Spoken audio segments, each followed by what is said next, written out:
met was a fly with a buzz and the sky with no clouds. The heat was hot and the ground was dry, but the air was full of sound. I've been through the desert on a horse with no name. It felt good to be out of the rain in the desert. All right, welcome to another adventure on the podcast of the show with no name. I'm Renee Gartner with our usual co-host, Darcy Lussick. And this week we've brought in the great man, Sandor Earl. Welcome. Thank you. It's a pleasure to be here. No, it's great to have you. Darcy, how are you going, mate? Good. Yeah, good to see you. The authenticity in that was just outstanding. I just miss you every week, mate. I love our days together. Yeah, that's just one you put on the calendar, Mark. Just go, can't wait. What about you, Sandor? We've been asked to get you on here for a couple of weeks. What are you doing with yourself at the moment? Yeah, pretty busy now with the Airlooker training journey. So fitness franchise, altitude training. So it's pretty cool. We got 31 studios now across the country, just opened up in America. So wow. Yeah, as I was saying, had the fancy title of performance director. So just doing what I love, as cliche as it is. So busy, but really enjoying the journey. Just being in a space where I get to interact with people, have an impact, and so it's been really cool. There's quite a few players and former players that are involved in that too, because I think Mark Hughes has got one in Newcastle, and you've got another couple around the space. Yeah. We got Kevy Proctor's a part of a new studio we just opened up in Burleigh, and Hughesy's had a studio for a while now. So I think it's just an easy transition. It's like being in a team again, and it's competitive being involved with business, and you get to train, you get to be around good people. So it's a pretty natural progression. I think if any footy player can get involved in coaching or the group training environment, they'd really enjoy it. Das, how did you ever do, like with Manly, were you guys ever in the altitude chambers and stuff like that there? Yeah, we actually had one at the In Des Brookie, had one. eh? Yeah, Des had one in actually built in the in Narrabeen, and then there was one in Brookvale. I spent a whole preseason in there trying to lose weight. Because they said it's good for losing weight. Yeah, they actually locked me in there for a whole preseason after I was injured, and it worked. Yeah, I felt good. So. What's the training like in that? I think I've only done one or two training sessions in there, but for the people at home that are watching, a little bit of an explanation from... That's it. What are you looking at me for? It's a three-way conversation, Go for it, Sandor. I was going to let you break it down for scientific. No, look, basically everything you do in there is intensified. So if you think about it, you're now doing these strength and conditioning sessions, and Das probably would have done a heap of conditioning, and you're training with a third less oxygen. So you're now asking your body to function and perform with a third less oxygen. It has to find a more efficient way. So everything you do is intensified. You get more bang for your buck, but also someone like Darcy training, yes, you're going to lose more fat, burn more muscle, gain more muscle. But the key thing is with less load and less intensity, you can get results. So it's awesome if you want to do some training in there, not have too much impact on the body. Returning from injury is great as well, because you can't have the same output, the same intensity, but the environment does the work for you. So everything you're doing is a lot harder, not because you're trying harder or lifting heavier, because the environment plays a role. So formerly that was only available for performance athletes or in a high performance environment. Now we get to bring it to everyone. So if you look at the blueprint of the ice bath, that's a great example. Man, 5 years ago, no one was doing an ice bath. Now everyone's on Instagram. I'm doing an ice bath. I'm doing a cold shower. If you didn't put it on Instagram, it didn't happen. Exactly. Basically. And we were doing them in a wheelie bin, but now it's like the best thing to do. And I think we're on that trajectory where athletes are doing it, so it must be good. There's a lot of scientific research, but for us, we need to go into that influence stage where all of a sudden you think about the ice baths, Wim Hof, Andrew Huberman, Tim, all these guys. So I think altitude will get to that point where the who's who are talking about it, and we're the facilitators, we're the home of altitude. So hopefully we set ourselves up in a good position. If we can create a movement around it, then we'll be successful. It's pretty wild to see how you guys are with your recovery now. I know when my old man was playing, they barely even did a warm up or stretches before they even played. And Dad, literally, there's photos of him. He's got a cigarette in one hand and a beer in the other in the change rooms. And I won't say the name of the brand, but cigarette packets, because they were sponsoring the game at the time, were on the tables as they came in off the footy fields. And all the first graders were just knocking a couple of ciggies out. Now you guys are like, yep, so we've got to have our hydrogen, all our gels and everything else in between. And look, just such amazing athletes. Athlete. Athlete. You're an athlete, Das, mate. Apparently, allegedly. Yeah. Well, are you ready to come out for another fight again? Did you hear he's called Oh, out? yeah. No, I'm not. No. Do you reckon you could get him fit for a fight? 100%. Yeah. I mean, 2 years in there. combat, like boxing, UFC, they're like a good target marker for us because so many of them go to train at altitude. So there's always that good connection. And if you think about it, the other thing that we're trying to pioneer, similar to the ice baths, like no one does it for recovery. Everyone does it because if I go into this uncomfortable situation, which sucks, no one wants to do an ice bath. Yeah. But if I can remain calm, focus on my breathing, get through this uncomfortable, stressful event, then, well, I should be able to handle stress better. Yeah. I should have more energy. So there's no more extreme stress survival response than taking away someone's oxygen if you think about all the things that we need in life. So we're trying to coach people to go in there, face this very uncomfortable fight or flight response and use the two things you can control, your breath and your thoughts, to try and remain calm and try and build a bit of mental strength and resilience, but also get the benefits of the physical training, the strength and conditioning session. So you talk about that fight or flight response. You've had many opportunities, like many tasks at hand where you've had to sort of go into that response. And we'll go back to like your footy career and where it all sort of started from you pretty young when you first hit the ranks coming into rugby league land. Was it the Roosters that you started out with? Yeah, I was at the Roosters, in under 20s when pretty much every player got a crack at first grade in the Toyota Cup. Why are you pointing at Darcy? That's just how it was back in the day. Just giving stars to anyone. But I was the same. So what was it like for you at the Roosters when you were coming through? Yeah, it was good. I mean, I was a Roosters junior, and look, the Roosters weren't going too good that year. We might have been coming last, but Brad Fittler was my coach. He was like my childhood hero. So to get involved and then debut for that club was really cool. It ended pretty quick, unfortunately. Went out on my debut and went to a nightclub and got into some drama. Didn't get in trouble, but it was enough to all of a sudden, that was my first real.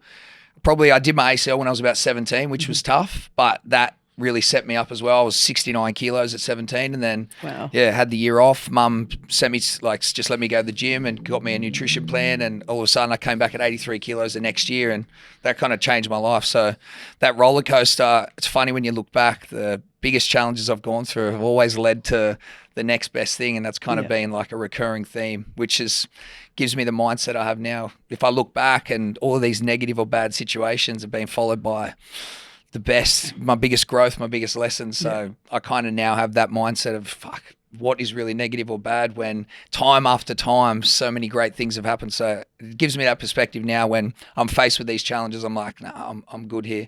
It might not when you're in it, but it's always darkest when you're in there until you see the light at the end of the tunnel. You brushed over it really quickly, but Freddie was your coach. Yeah. He would have been pretty early in his coaching ranks then. What was he like? It's Freddie. He was just like a knockabout guy. And I think it was too early for him to be the head coach of the Roosters.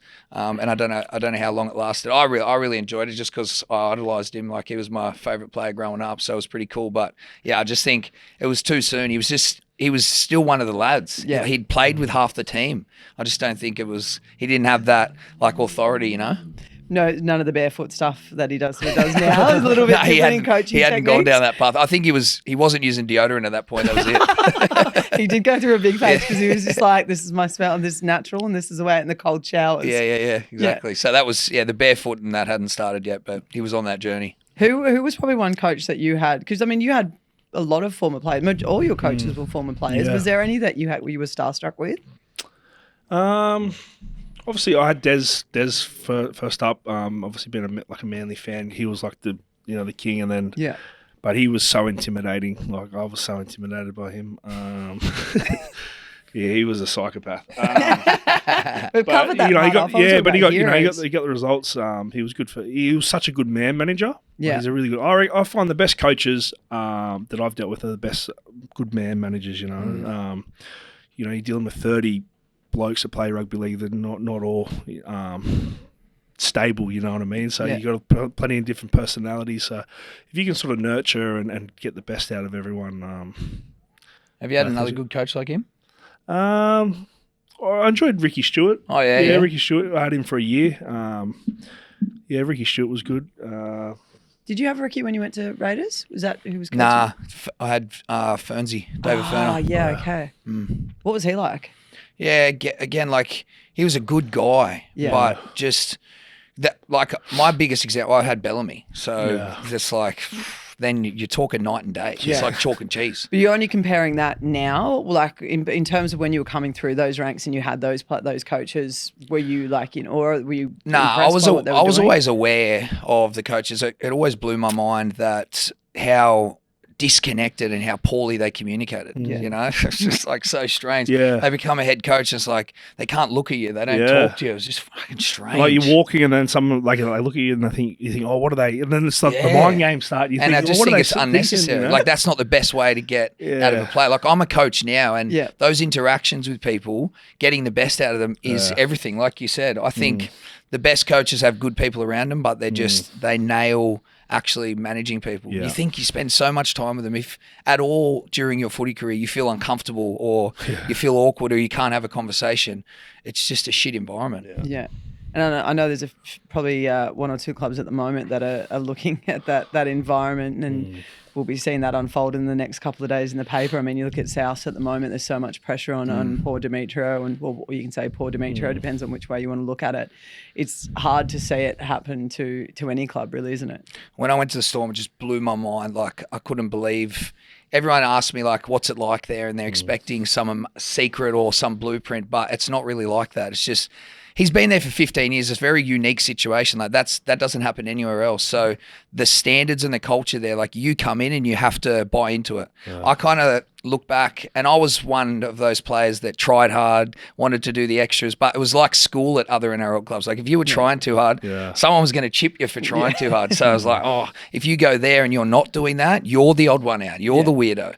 So I was just like, fuck, it's such a good culture. And it's changed everything of how I approach anything, like the way, the standards and the way they're building men there. So it was just like, fuck, it just changed my whole perspective. Before we get to the bellyache chat and find a little bit more about how he was as a player, like there's a big gap in between that in terms of sort of what you went through as a player. I mean, obviously playing at Penrith and caught up in the peptides and the ASADA challenge.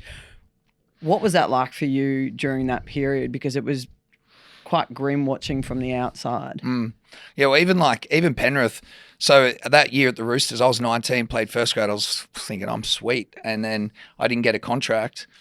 And then manager was trying to get me a gig, and I basically had to do the whole preseason just by myself. So I was going to the park, I was going to the gym by myself. And then Freddie called me in January and he's like, mate, Matty Elliott's willing to have a conversation. So I drove out to Penrith. I'd never been, well, I probably played there, but I've never been to Penrith. It was like, where am I? And then went into his office, and it was a pretty cool moment that I remember. Matty Elliott he's a good coach, but he's a different cat as well. He is, I love so him. He had the whiteboard, with all the names, and there was 11 outside backs, and he's like, mate, if you play better than these guys, you can have a crack. So went into preseason. I was training out at a cow paddock somewhere in Windsor, and then this is still on your own. No, now I'm like with the Windsor Wolves, and I was like, all right, sweet. And then ended up getting a contract about 3-4 rounds in and playing that year for Penrith. But yeah, like that was a strange experience. And then a year after, had a great moment, had a double shoulder reconstruction, and then that's obviously that's when the peptide stuff happened. But that didn't come to light 2 years later. Right. Once I had the double shoulder reconstruction, man, on my body, I was like a 12-year-old. I didn't do weights for 6 months, and my body was just fucking gone. So in and out, struggled, and then got a call from Fernsey to give me another crack. And it was just like a little bit of belief, another chance. And then we went on a mad run there. And then that next preseason, I was sitting at home and seen on the news, darkest day in sports. I was like, oh, fuck, I know that guy. And then I was like, wow. shit. That's how you found out? Yeah, it's from the media. And I was like, no, surely not. And then, of course, I'm like, that can't be me. That can't be. So I was trying to, anyone was trying to distance themselves from that situation. But had you already been going through the ASADA testing? And I'd been tested like 50 times. And so were you aware of the of that? You talk to that moment without me telling. Yeah. So obviously, when it happened, Stephen Dank, he was working in the club. Yeah. So he was employed at the club to do blood testing, even out hypoxic training, all this stuff. And we knew that he'd been at the Sharks, at Manly, and like he'd been doing stuff. But I didn't know to what extent until it was like, oh, you should work with Danks. He's doing some really good stuff in recovery. And then it was all above board. It was with a there were some things that I look back and be like, But I was with a doctor, the club paid for it. And then if I ever did, there was a moment, obviously, one thing that is public, I checked on the website, SADA website, all that stuff, because it wasn't a banned supplement. And then I thought, really in my head, I was like, all right, first test come up. I'm like, if there was ever any worry, this is going to be it. Yeah. Nah,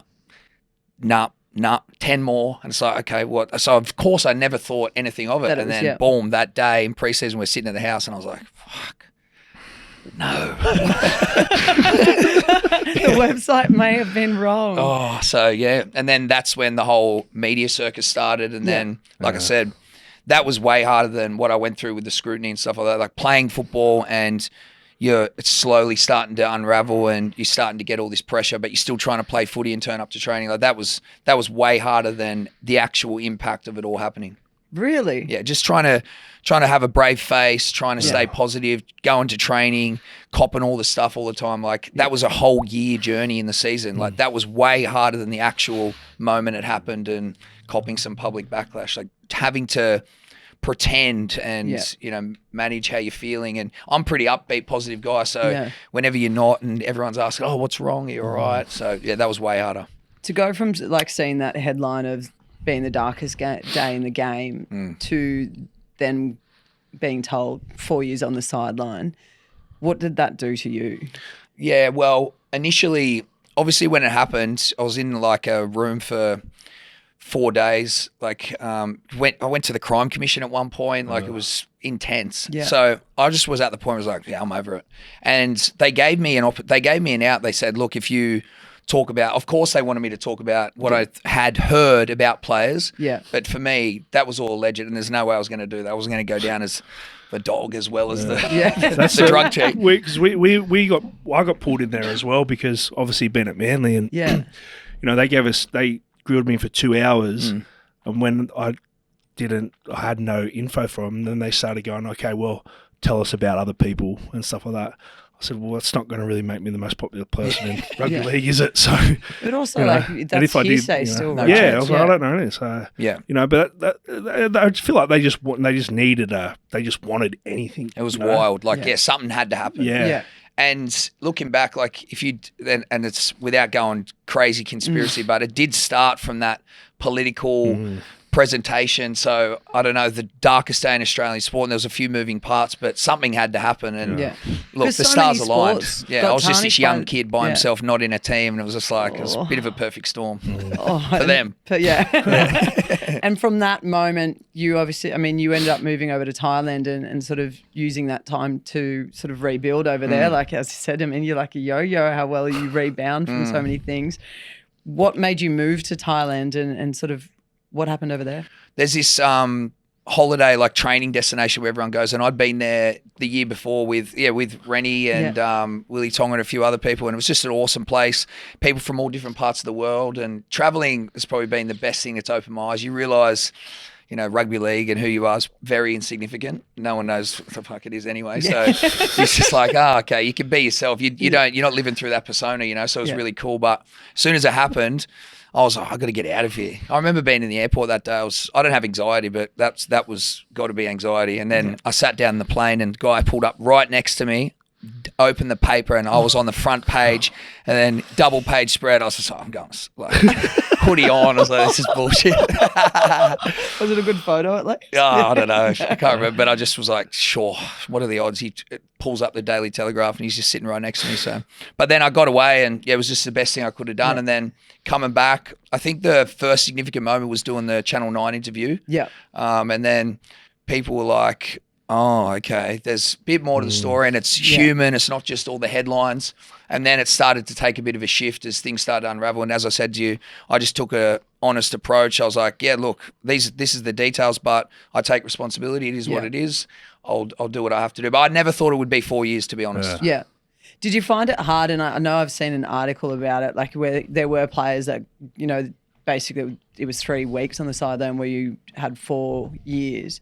What was that like, seeing the differences between? It was a double-edged sword because I don't blame the players. Like, I know the situation. And look, Stephen Danke's a bit of a mad scientist, but I honestly, as crazy as it is, he was definitely pushing boundaries, but I think in that moment he believed what he was doing wasn't the wrong thing technically. You know, it wasn't banned and all this stuff. So I think there's a grey area, but ultimately, like if you let him in the club and he does this, you can't blame the players. So I was like, I'm glad that you got 3 weeks. I'm just not glad that I got 4 years. Yeah. Did the NRL check up on you or anything? Like, not really. Not really. Like, I mean, times were different then. Mental health wasn't a thing back, you know, it wasn't as much as it was. So yeah, there wasn't a heap of support, but also, you know, I wasn't really interested. I was looking to just move on and do the best that I can. But yeah, I just don't think it was a priority back then, you know, and it was kind of like they wanted to separate themselves from the situation.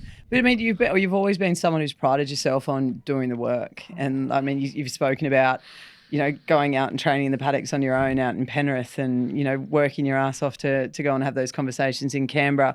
Thailand, you go over on your own and through a period that any player would look at and think is one of the darkest times. You go there with no support, no family support, nothing, and rebuild over there. What happened to you as a human over in Thailand? You know, it's so funny.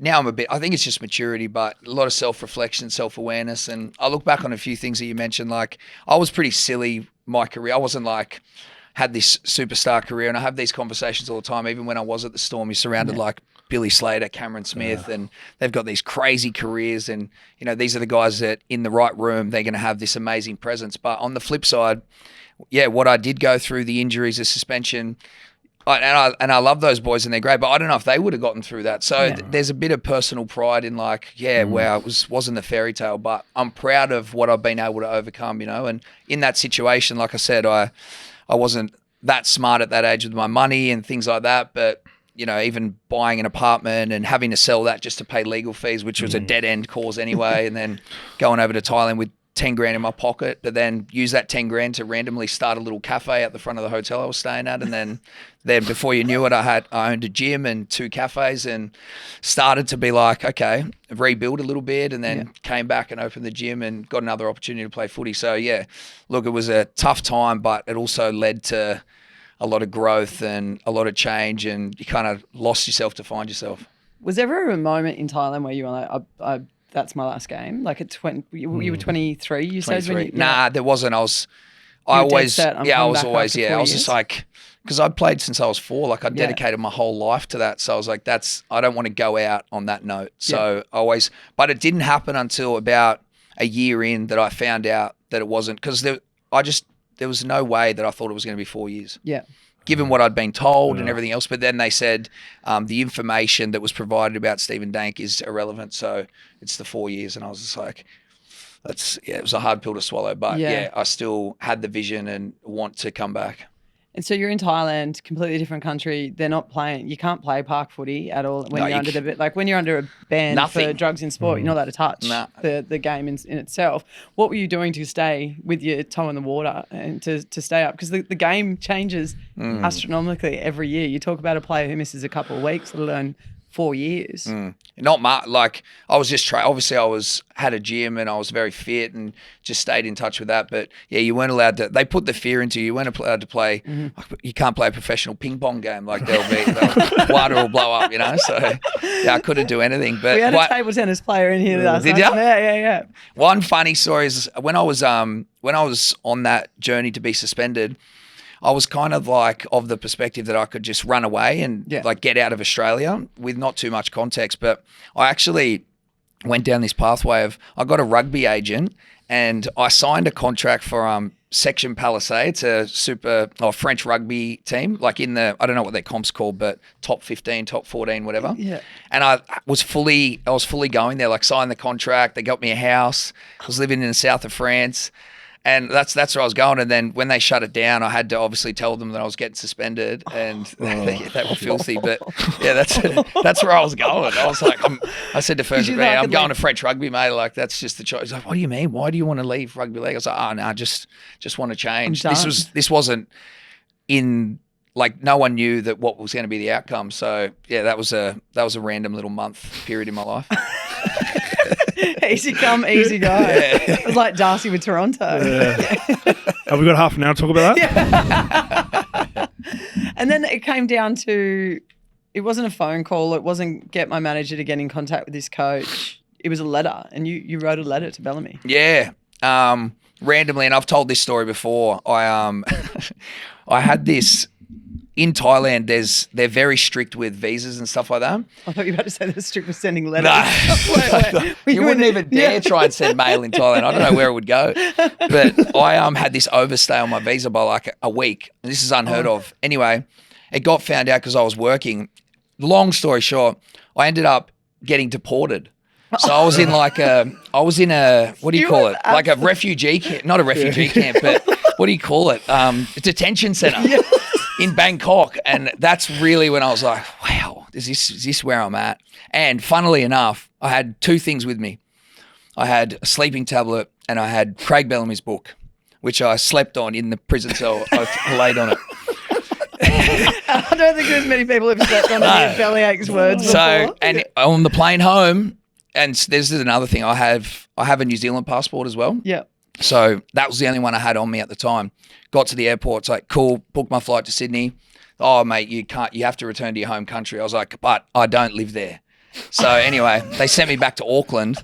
Then I had to walk out the airport, come back in and fly back into Sydney and then get an Australian passport. But on that plane ride, I read Craig Bellamy's book.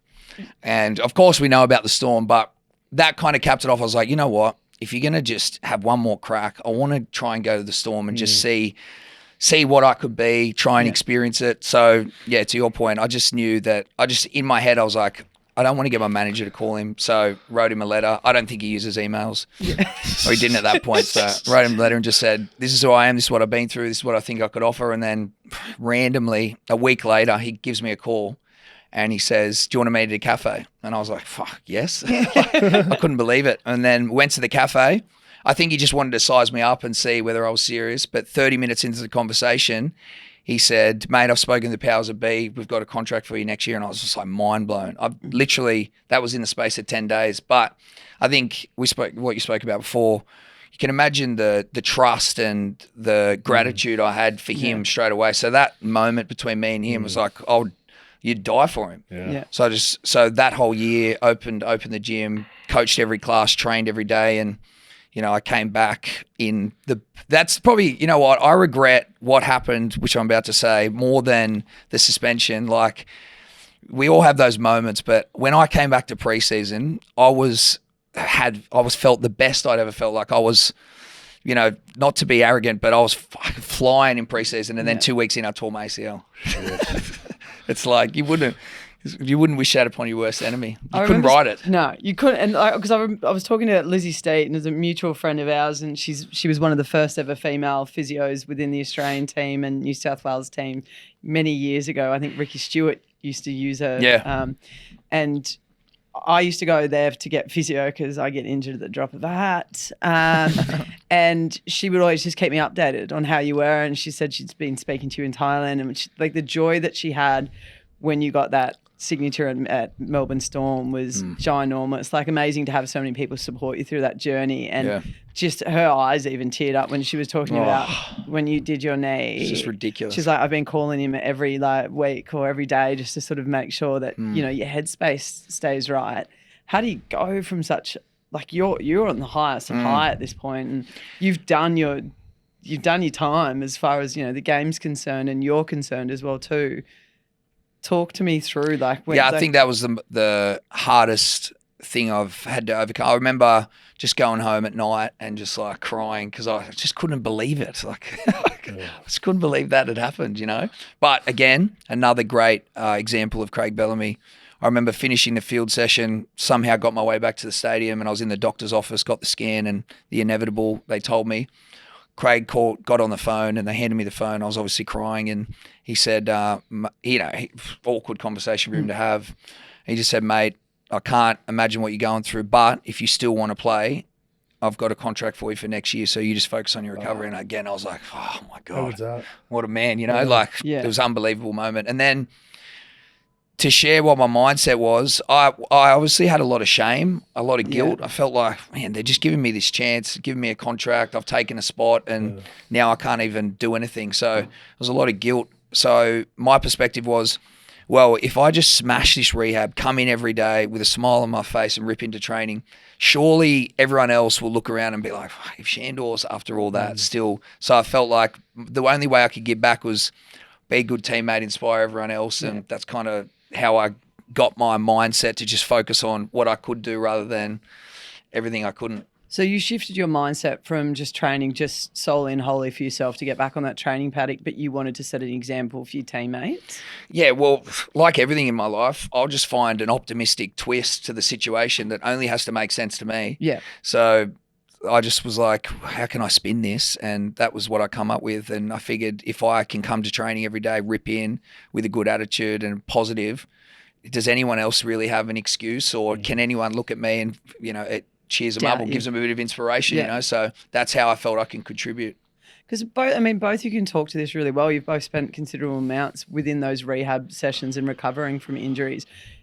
It is like you play for a team, but it is lonely in rehab. You're generally in there on your own. There might be one or two that might marry up with you during that time, but you've got to do it alone. Darcy, what was probably one of the longest stints you had? I had a shoulder reco. That was probably the longest one, but that was at the end of the year. So I sort of spent the whole preseason just rehabbing that, and you're running by yourself, doing weights with the physio. So, I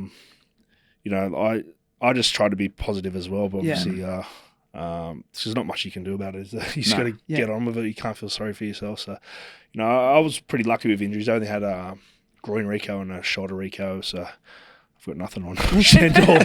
But it's not a matter of like comparing and saying I've got nothing on him and stuff, because like everyone handles those peaks and troughs. Yeah, well, it's just hard. Like you think, like even just the one injury, like rehabbing that, it's boring. You know what I mean? And then you just you see all the teammates having a good time and rip it in together. But it's just that's professional sport, isn't it? Yeah. So just got to get on with it.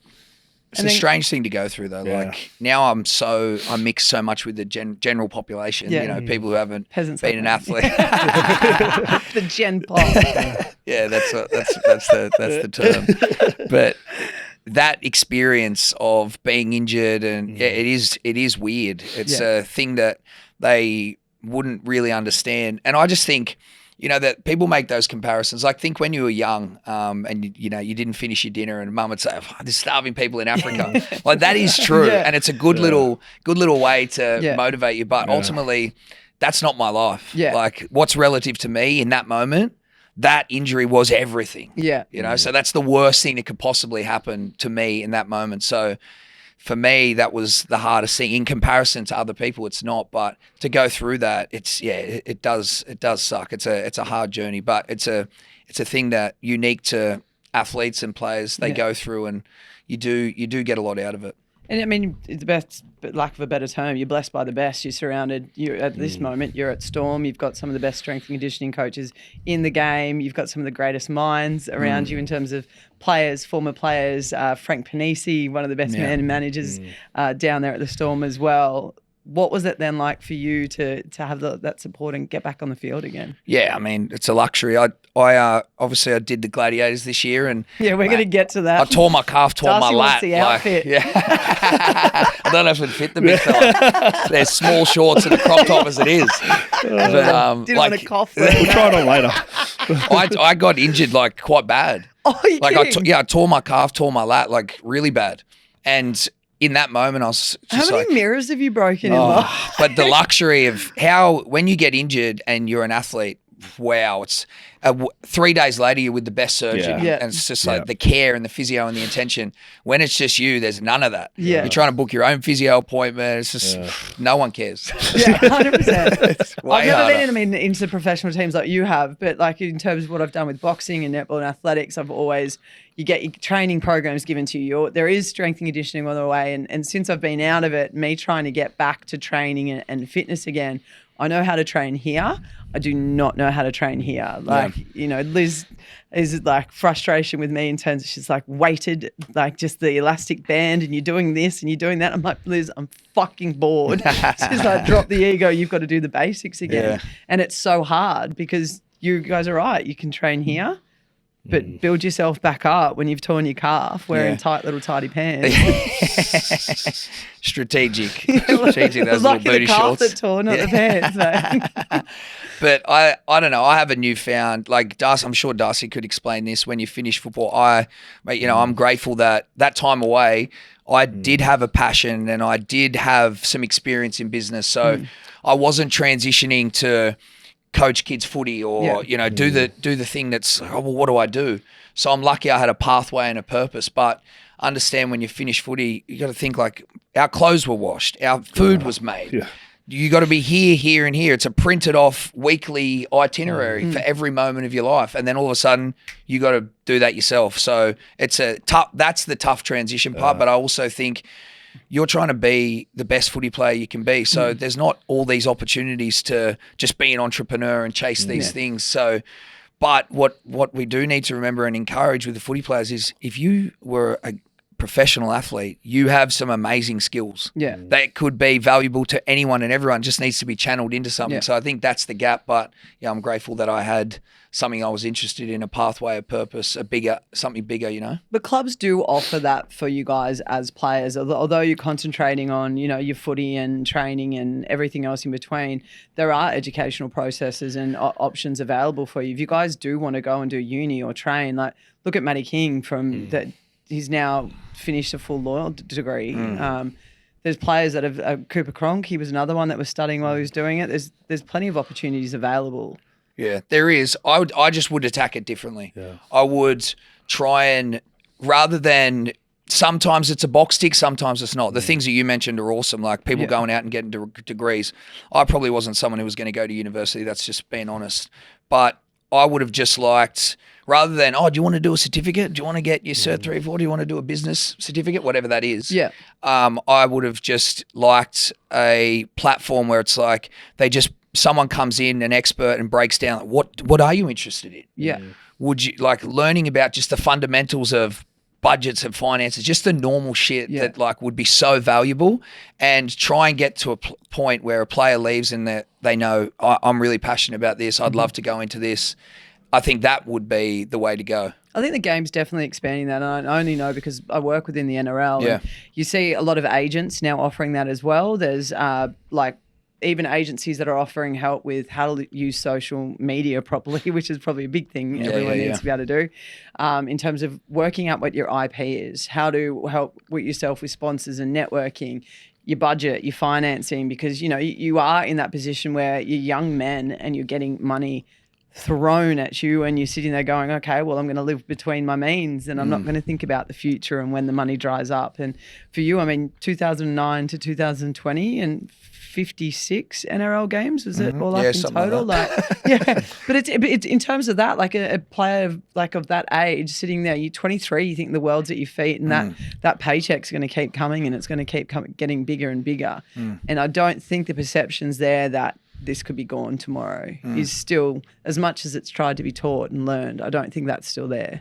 Yeah, I just think from what I know and what I've seen, and I have the awareness to know that, as footy players, as the personalities that we have, these boys have a presence. Yeah. You put them in the right environment around people, they can make an impact on others, and they're hardworking, they're committed. If they can be a professional athlete in NRL, you don't think they can outwork other people in any industry? They can. Passionate about it. They can if you just channel it. So I would just, that pathway would be cool to see, because I feel like it'd help a lot of boys out, especially in their transitioning. What about when, in terms of when you hung up the boots, what was your decision to finally do that? Well, I'd always had interests off the field. So you get to that 30, 31 point, and I was like, what am I going to do? Squeeze the lemon and play a handful more games and what, and wear that as a badge of honor? Or there's this opportunity, and maybe that 30s is the time that I could do something off the field and do something great. I don't think a lot of people have one dream in their life, let alone make it come true. So for me, I played footy when I was 3 years old. I always wanted to be a footy player. I did that. But now I have this dream to build this amazing business and have such a massive impact. I was like, that'd be cool. So I get another crack at another dream. So I think it's just a great opportunity. So for me, it was not an easy choice, but there was a pathway there. And I thought, this is what I want to commit the 30s of my life to.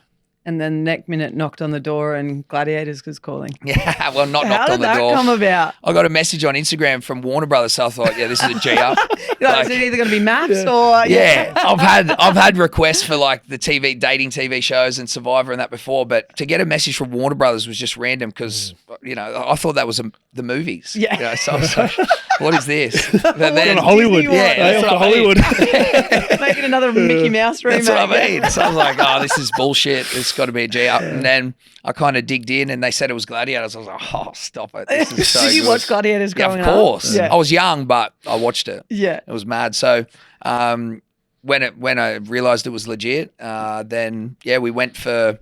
It was like there's a CrossFit gym in Manly out the back there, and they did the testing day. Had all these people, influencers, yeah, all these influencers and bodybuilders and all sorts of different people. I think George Burgess or Tom Burgess was there as well. He was there at this. I didn't make it. This testing day, maybe not. So I did the testing, and then got the news that I was going to be doing it. So I was stoked. And was part of the testing? Did you have to try the kits on? That's just all right, he'll fit. Yeah, we actually did get fitted, but if you had seen the kit that we were going, if you thought my outfit was outrageous, but it was full. You had a cape, didn't you? Yeah, there was a gold cape. A cape, bike pants, and a crop top. So the first outfit was still the booty shorts, but no top, and these suspender things that just went around my shoulder. It was ridiculous. It was bad. Perfect. But luckily they came in, and then they gave me this top, and it was about there, and I was like, well, if we're going to do it, we may as well make it a crop top. So it reminded me of the GPS tracking devices you guys wear under the jerseys and shirts. I was like, was that the inspiration from it? I don't know. I didn't design it, but I just made the alterations. You told them crop it. I just want to show a little bit of nip. I thought, well, you may as well. Right, yeah, exactly. And then what was the experience like? So your character was the Phoenix? Phoenix, yeah. Did you have any play in that? And was that in terms of your life? They asked you to toss up some few names, and I was trying to pull things that related to, I don't know, altitude or whatever. I think I said, my name should be Olympus or something. But then they said Phoenix. I was like, actually, that's perfect. Because obviously the narrative rising from the ashes, and I thought, that's actually mad. So yeah, it was cool. But yeah, the whole experience was wild. I'd never really done anything TV related, production related. So 3.5 weeks, we were all living in the Meriton in Bondi, the whole crew. Yep. And it was just wild. We were there at 6 a.m, left at 9:30 every day. It was full on. Wow. But it was a really cool experience. So how many shows would you shoot in one day? One episode. Oh, right. Yeah, one episode. We had a few breaks, and then a lot of it was promotional stuff a few weeks prior. But I remember, if you've seen any of the characters, I remember before it came out, we'd all go to Fitness First in Bondi. And you had just this random bunch of people who were together at the gym.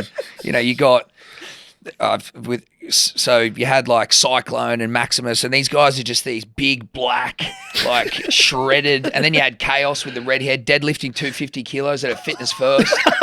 And I was just like, who is this? Who are these people? What are they all doing together at the gym? So it would have been so random just to see us all rock up. It's so weird. In a really marketable, just a gym where you're not heavy lifting. Fitness First, no. Yeah. And Chaos, I don't know if you remember her, but she's wild. She's the world's strongest woman in her age. And she'd go in there and she'd be deadlifting so firstly, she has shots of Jack Daniels before she lifts. So she has a few shots of Jack Daniels, goes in. The whole gym floor is shaking, and everyone's just looking at this woman just deadlift 260, 270 kilos for reps. Jack next to her. I was just like, wow, this is crazy. Might try that, actually. You've just added something to your new training routine. I don't Drinking think you at the gym. could stomach I some like it. Jack Daniels right now. I like it. You'd never leave. Yeah, I know. We were there for 2 days. What were some of the most random events that you had to do on that? Well, a few of them were good. And how do you train for that? No, we didn't really train. We didn't really know what to expect. Some training would have been good. The thing is, for footy players, Gladiators is perfect. Yeah, okay. Because it's sport. You're coordinated. A lot of them were CrossFitters or gym influencers. So yeah, they were strong and stuff like that. But when it came to coordination, watching some of them try and tackle or step, it was funny to watch. So, but some of the games were mad. Nah, I didn't really coach them. But there were lots of injuries. But most of them from they just hadn't done anything like that before. So. The Powerball was the one that, which is like basically like footy. The people have to get the balls in the buckets, and you get to tackle them. But yeah, that's the first 3 days we had fractured ankle, 2 dislocated shoulders. Shit. Yeah. And when did you do yours? So it was calf and... Yeah, so I tore my lat in the show, the first episode. I tackle the kid and he snaps his ankle, but I actually tore my lat at the same time. Yeah, so that was episode 1. I'd never torn my lat before. It was wild. My whole tricep and lat was blue, but I didn't tell anyone because I've got all this footage. I wanted to put it out there because I think it's a mad story. Yeah.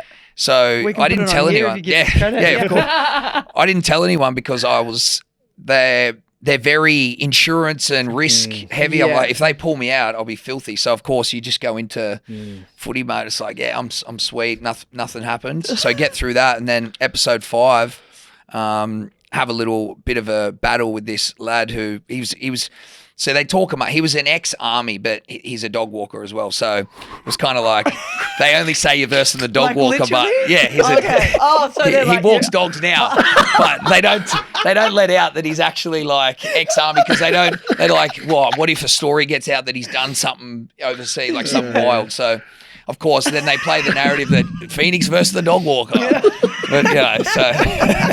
And you got stitched up by the dog walker, I'm guessing. In one of the things, yeah. So then I'm like, all right, sweet. And I was actually, so the first 3 days, they were just in your head, like you're a gladiator, like, and they were talking these people up. And really what it was, I was like, oh, there's no way I want to be embarrassed on this show. Like, imagine if I missed a tackle. Yeah. Or like, it would be the most embarrassing thing.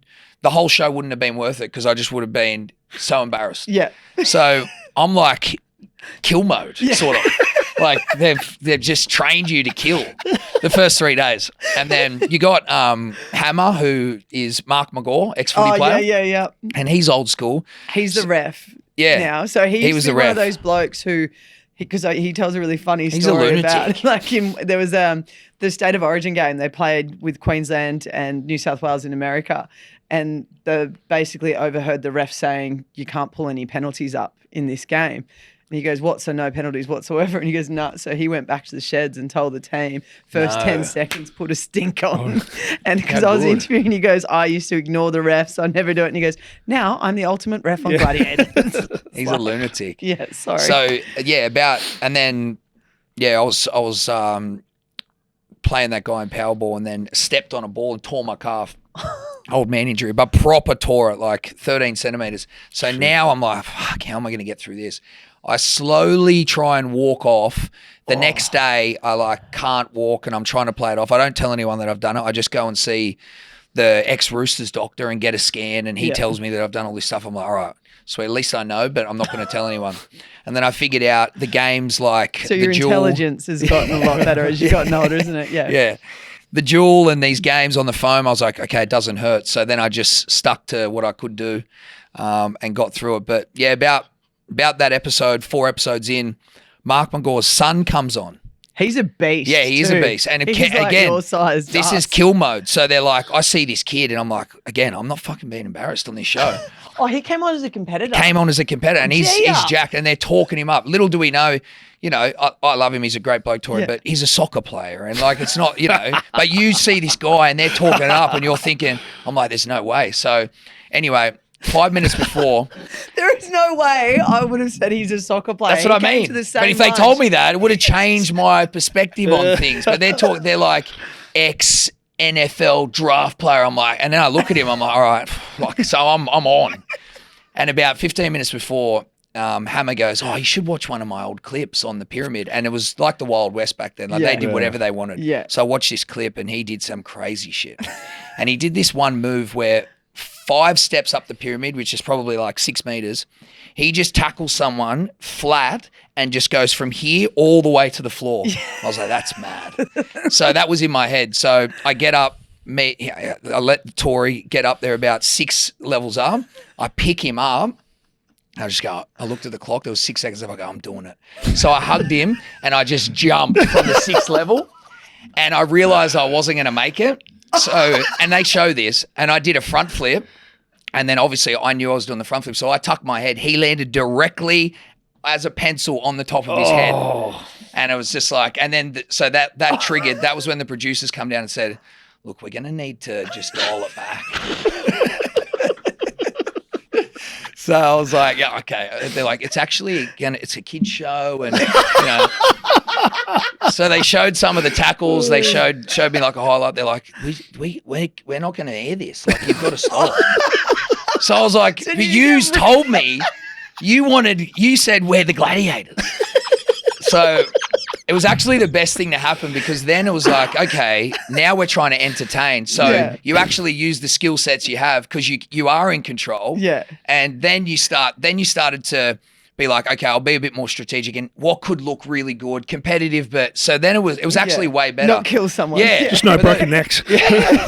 But it changed, because then it was like, okay, now you can like compete but entertain. But at first it was just like, and they filmed all this stuff that never made it to air. The coach would come in and he's like, all right, today we've got, and the way they talk them up, I hadn't seen them yet. Yeah. So that first kid, the 19-year-old. The dog walker. No. This was another, soccer player. AFL prodigy, 19 years old, 6'7". I was like, oh, fuck. All right. So you got to think, first ever event. And I'm on the duel. First time I've done it.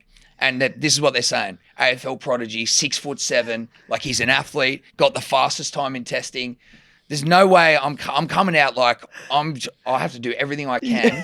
So first thing, and I'd got this down to a bit of an art, and just within 1 second, I just went straight for the head and just decapitated the poor kid. And then the next game, same mode, that's where he fractured his ankle. So that was the mindset. But they did that. I don't know if you're going to get invited back.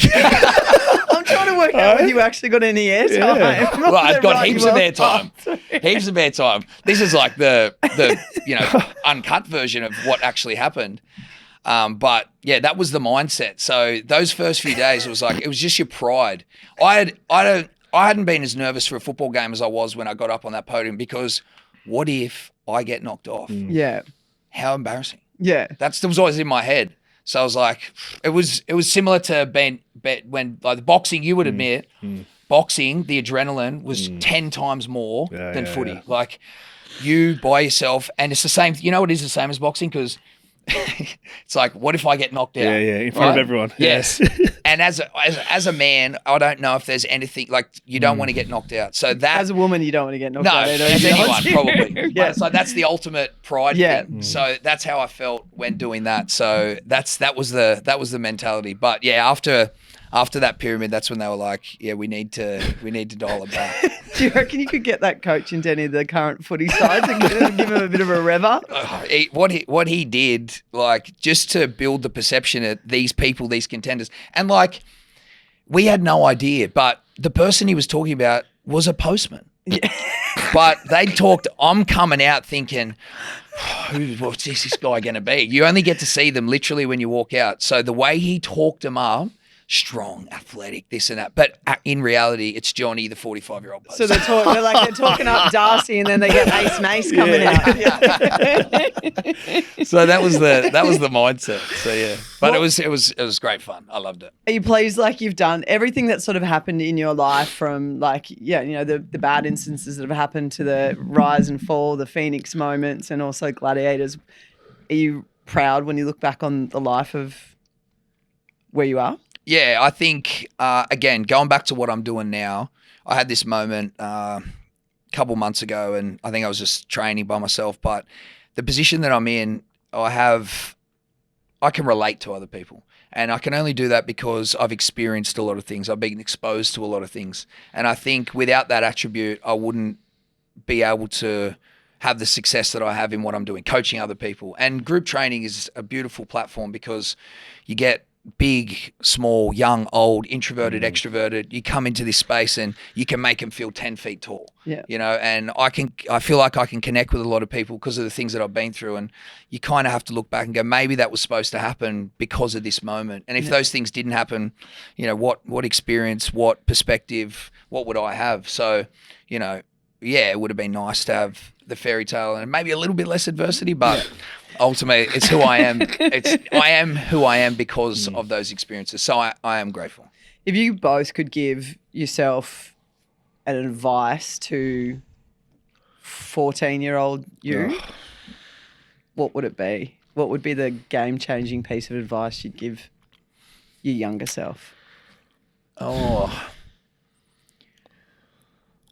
you know, one thing, I'll just think about the first thing that comes up for me, and I reflected on this, and you guys might be able to, I've tried to dabble in as much self-development stuff as possible. I just think it's interesting to learn about yourself. And I had this reflection the other day because when I'm talking to athletes, trying to take them through altitude, I connect, you know, it was in America. I had this kid in, he's 21 and he's going to go in the number 1 draft round for the NBA. Wow. Like he's the best in the Western Conference.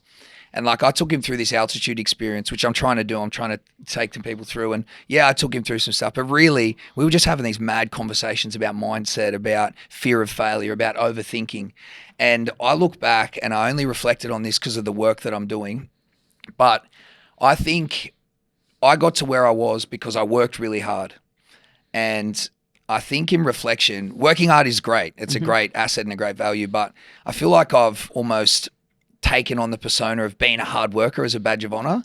And it's like if people are always telling you, oh, you're working so hard, you're getting all this gratification, you end up in this space where, yeah, you're working so hard and you're sacrificing, but, you know, what are you really achieving? What are you really doing? And then to go one step further, I think in reflection, what I told you about when I did my ACL, when I came back, where do you think I got all my confidence from? I was bigger, I was stronger, I was more powerful. So I put all of my emphasis and priority in the gym because that's where I got my confidence. That's how I made it in football. So, you know, I played my grand finals at training and I spent so much time in the gym and doing all this stuff. And look, I got injured so much and things like that.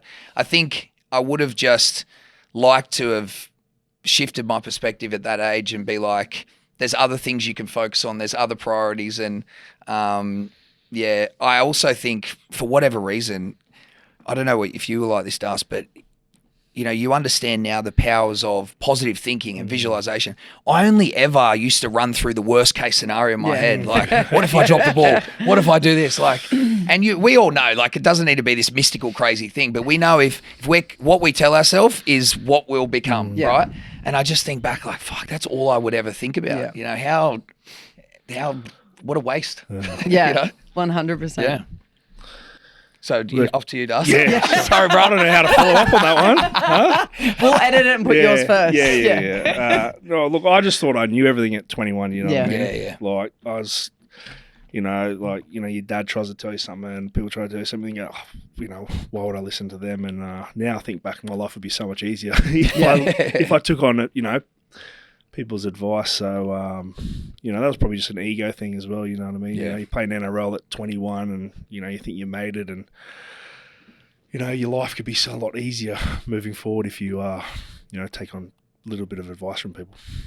That'd be your advice to yourself. Yes. I like that. Don't be a dickhead. 2 bits of advice. Well, we finish up. What are you making of the comp at the moment? Yeah, it's interesting. I go in and out of watching the footy, but I do a little bit of stuff on Bloke in a Bar. So Who's your team? Well, I like to support the Storm. Yeah, I like the Raiders, kind of just who I played for. So I always like to see the Storm do well. But I don't know. It's an interesting competition. There's a few teams who probably had expectations. You mentioned South, the likes of Eels, stuff like that. Yeah. So it's interesting to see them not live up to it, and then the good teams are still pushing on. They're staying at the top. Manly's looking good though. Yep. Yeah, Manly. Really, I think that's going to be the match of the round this weekend is the Waz and Manly. Yeah. It's already sold out, so it's going to be huge. But it'd be good to see a team that's not traditionally the one to start to rise up. I don't know who that's going to be, if it's going to happen, but... Do you think Panthers are capable of doing it again, though? But I think they're capable for sure, which would be crazy. Yeah. What'd you make of the weekend, Darcy? I like the Bulldogs and Roosters game. I watched that game. That that was crazy, like the injuries and whatnot. And some teams are just disappointing at the moment. Like South's disappointing, Para. They were flat again. What was the phone call like to your brother on the weekend? Well, I actually... Oh, sorry, you both brothers. Freddie for one, but Joey in terms of Para. Yeah, I actually woke up to my dad abusing him on our family. We have like a family group chat. And I checked my phone at like 10 o'clock or something, and it was just abuse. So he's not real happy with Parramatta at the moment. So, but yeah, Freddie, I think he's at the judiciary now. So that was just unfortunate what happened there, but see what happens. See what happens. All right. Well, thank you so much, Sandor, for coming on. We really appreciate the giggles, the laughs, and everything else in between. And I think it's incredible to hear how you've sort of been so resilient through everything you've done, and then hand on heart, put yourself up and said, yep, I did wrong here, and rebuilt. You're an amazing example to so many young footballers that are coming through the system now, and even to blokes that are playing. So I appreciate it. Yeah, loved having you on. Darcy, again, always a pleasure. Never mate, I've been inspired. I'm going to get down to Airlock and Narrabeen this week now. Yes, good man. Yes. Let's go. Lose some weight. You've got no weight to lose. You're all muscle, mate. But I'm maybe a spot in Gladiators. I reckon it'd be right up your alley. I reckon it'd be good. I reckon you'd go really well. Actually, hang on. What would your gladiator name be? I don't know. Jeez. I'd be too scared to come out against you, the way your mindset at the moment. Yeah, but they'd just be they'd say security guard about you, so they'd just be like this low level, like this bloke's got no, like... Just waddling out. Warner Brothers, give me a message. 100%. So we've got a boxing fight call out coming up for Darcy, and now Gladiators if you're looking for a new a man at the top. I'm sure he'd be able to wear a nice pair of booty shorts well, you reckon, Dar? That'd be a good view for We'll get you a longer cape. Don't forget to check out all the rest of the facts and figures and all the numbers that you want to crunch with the boys, Big Les, Ace Mace, and of course Darcy Lussick on the scrum. But otherwise, like, subscribe, share our podcast, and thank you so much for joining us on the show with No Name.